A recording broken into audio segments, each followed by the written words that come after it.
అండి, నేను మీ ప్రభావతిని. నేను చేసే వంట బోటీ కూర అండి.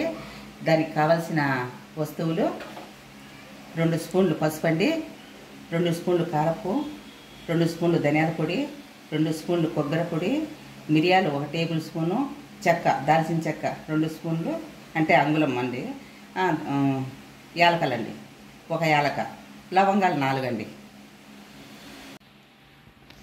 ఒక 4 రెమ్మలు కరివేపాకండి, పెద్ద సైజు టమాటాలు ఒక 4, అవి మిరపక పొడి అవి చెప్పినాను కదండి. మసాలాలో పెద్ద సైజు ఉల్లిపాయలు, పెద్ద సైజు 3 ఉల్లిపాయలు అండి, 2 తెల్లగడ్డలు పెద్ద సైజు, కొత్తిమీర 1 గుప్పెడండి. ఈ గంటతో 3 గంటలు ఆయిల్ వేసుకున్నానండి. 3 గంటలు టమాటాలు మసాలా వేసి వేపుకోవాలండి. టమాటా కొంచెం మగ్గిందండి. ఈ టైప్లో కాస్త ఉప్పు 2 స్పూన్లు సాల్ట్ వేసుకోవాలండి.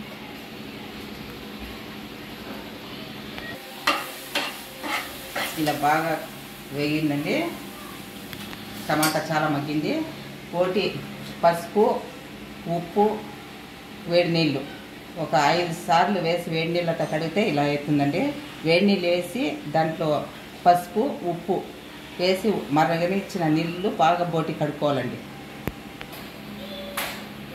ఇలా బోటీని తిప్పాలండి. మసాలా అంతా నీట్గా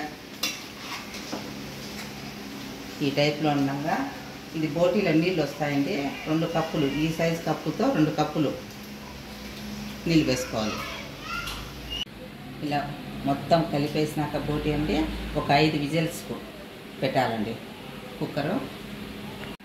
కూర అండి, బోటీ కూర ఇలా గట్టిగా అయిపోయినాక దించుకోవచ్చండి. సంగట్లోకి బాగుంటుంది, రైస్లోకి బాగుంటుంది. దీని మీద కొత్తిమీర చల్లుకుంటే చాలా టేస్ట్గా ఉంటుంది. కూర ఇలా కొంచెం తీసుకొని వడ్డించుకొని దీని మీద కొత్తిమీర వేసుకుంటే చాలా బాగుంటుందండి. ఇలా చెప్పినాను కదండి, మా మసాలాలన్నీ ఈ టైప్లో చేస్తే చాలా టేస్ట్గా ఉంటుంది. ఒకసారి చేసి చూడండి.